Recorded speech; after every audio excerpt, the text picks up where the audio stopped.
My name is Mike McRaith. I'm the high school principal at Montpelier High School. So Montpelier High School is a small high school. We have about 350 kids, just small enough so that I know when they have new shoes or haircuts. Vermont is the whitest state in the nation, and Montpelier is no exception to that. We have students that come eager to learn, a lot of them, not all of them, but many of them are well supported at home and come into school that way. The school has a school motto, which is take care of yourself, take care of each other, take care of the place. And that's something that's really central to everything that we do. We made the transition to proficiency-based learning because we thought it was what was in the best interest of students. At its fundamental core, proficiency-based learning for us is about being explicit about what students will learn and how they'll be assessed on that.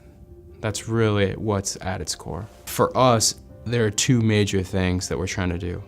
We're trying to be clear and we're trying to be equitable. And proficiency-based learning is part of the vehicle that makes that more possible for our students and our learning community. So there's that element of equity, is like we're raising the bar and we're working really hard to make sure everybody gets to that bar. In 2013, Vermont passed two really progressive laws for secondary schools. And in that is the requirement for all students in the class of 2020, this year's juniors, to graduate with a from a proficiency-based high school with a proficiency-based diploma and transcript. And so that has spurred a lot of urgency for schools to make this shift as well.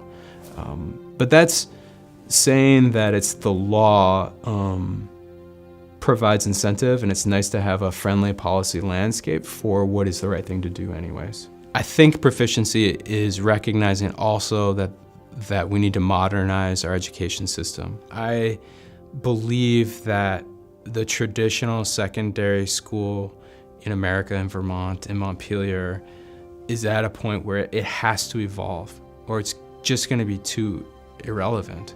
And I guess that's why, is I just feel like we owe it to the students to match what is happening around us in the world and not just sort of stay stagnant as a school system. We need to continue to evolve and have a more dynamic learning environment for kids.